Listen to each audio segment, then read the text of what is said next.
Okay, today we're going to talk about spreading your mortar and properly getting your bed down to make it a lot easier for your next step of laying your brick. Okay, so one of the first things that we need to talk about is how you hold your trowel. So some kids just automatically assume that you hold the trowel like this, and one of the important things that you need to be able to do when using your trowel is to be able to do this movement. Okay, so if you're a righty, you need it to be able to roll over like this, and if you're a lefty, obviously like this. So when you're doing that, you see how I'm getting it to roll over by moving my wrist? You don't want to do that. All right, you want to be able to roll it over with your fingers. So when you're holding the trowel, you do not want to hold it like this. You want to hold it like this so that I can easily roll the trowel in my fingers.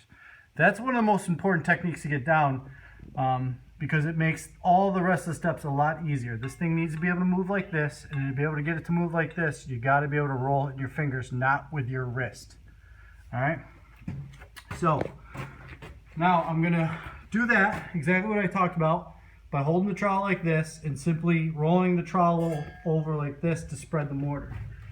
And one of the things you want to do is you want to get, my trowel is this long, so one of the things that kids do is they'll take the mortar, put it on the trowel like so, and flop it over like that. Yeah, that will work, but you actually want to be able to get more of a distance on your spreads. So by doing that, what I'm going to do is roll it over and move the trowel like this. And like so, okay? So my trowel is this big, but yet I was able to spread this much. So let's get this all the way out here, like so.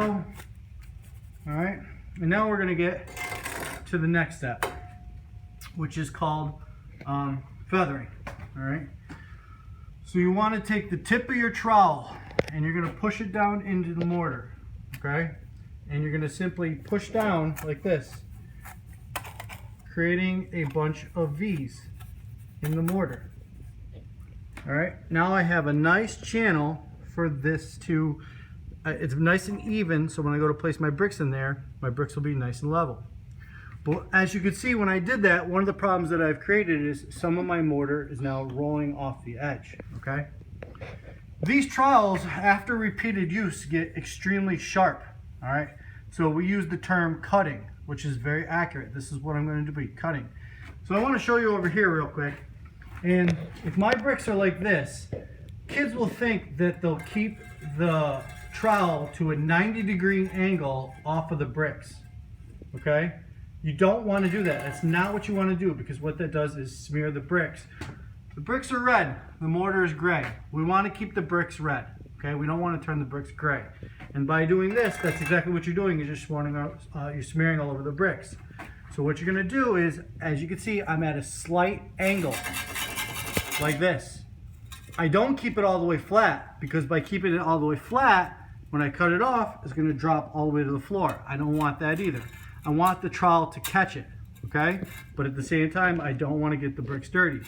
So all I'm going to do is run the brick along, or run the trowel along the brick, not applying a lot of pressure.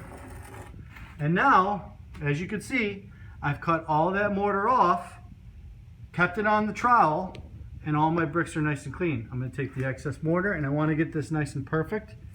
I'll place this over here, like so.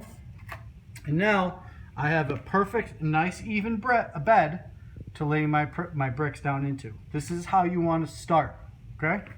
So my next video is going to be on how to lay bricks in this mortar, okay? Thank you.